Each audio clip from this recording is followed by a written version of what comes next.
If Zeus had just been able to keep it in his toga, things would have looked well different. Basically, he had the hots for this married woman who was not into him at all, wouldn't take no for an answer, transformed himself into the form of her husband to seduce her, knocked her up. I'm sorry, but I know that cats aren't exactly, shining sexual exemplars of consent, but that's just taking the piss.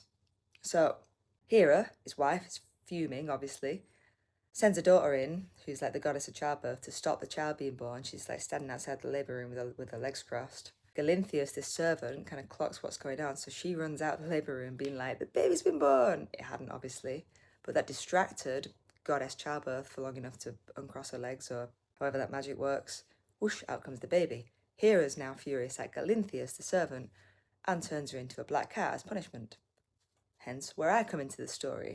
So there I am, suddenly in the middle of this ungodly domestic drama. Needless to say, I'm not welcome there anymore. Not that I wanted to stay there anyway, it was a madhouse. So I got a part-time job with Hecate, who was the goddess of like witches and magic.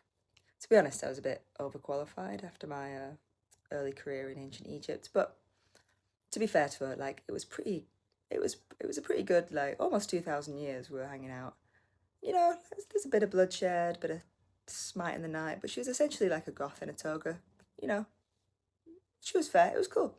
476, Hecate retires, said that humans were changing team.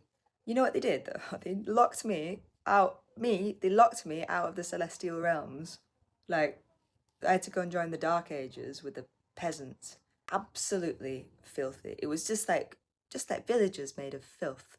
I mean, humans smell pretty weird anyway, but like this was like another level. Like literally the only people with the remotest concept of hygiene were the women on the outskirts of the villages. So yeah, we're hanging out there. But then by 1233, people want to know why their lives are so shit. And psycho dimwit Gregory the Ninth, the freaking sadistic pope at the time, says it's because of witches and their familiars. Granted, my Latin's not brilliant, but that means servant.